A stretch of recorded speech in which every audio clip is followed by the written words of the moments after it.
Solar വ്യത്യസ്ത രീതികളിൽ ഉപയോഗിക്കുന്നു. ഇതിലേറ്റവും ചെലവ് കുറഞ്ഞതും ഉയർന്ന വരുമാനം ലഭിക്കുന്നതുമായ ഒന്നാണ് നിലവിലുള്ള ഇൻവെർട്ടറിനെ സോളാർ ഇൻവെർട്ടർ ആക്കുക എന്നുള്ളത്. ഇതിൻ്റെ 10 പ്രയോജനങ്ങളെക്കുറിച്ച് ഇന്ന് ചിന്തിക്കാം. ഒന്നാമത്തെ പ്രയോജനം, ഒരു ഓൺ ഗ്രിഡ് വെക്കുന്നതിനേക്കാളും ഓഫ് ഗ്രിഡ് വെക്കുന്നതിനേക്കാളും കൂടുതൽ ലാഭകരമാണ്. നമുക്കൊരു ഓൺ ഗ്രിഡ് സോളാർ, ഒരു 500 വാട്ട്സ് സോളാർ പാനൽ ഇൻസ്റ്റാൾ ചെയ്യുന്നതിന് 40,000 രൂപ വേണ്ടി വരുന്നു. 2 മാസം അതിൽ നിന്ന് നമുക്ക് 1000 രൂപ ലഭിക്കുന്നു. ഇനി ഒരു ഓഫ് ഗ്രിഡ് സോളാർ വെക്കുകയാണെങ്കിൽ 500 വാട്ട്സ് പാനലിന് 50,000 രൂപ കോസ്റ്റ് വരുന്നു.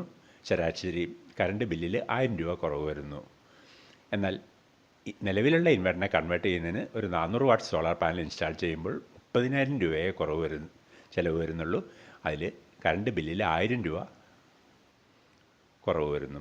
ഇപ്പോൾ ഏറ്റവും ചിലവ് ചുരുങ്ങിയ രീതിയിൽ കൂടുതൽ വരുമാനം ലഭിക്കുന്നതാണ് നിലവിലുള്ള ഇൻവെർട്ടറിനെ സോളാർ ഇൻവെർട്ടർ ആക്കുക എന്നുള്ളത്.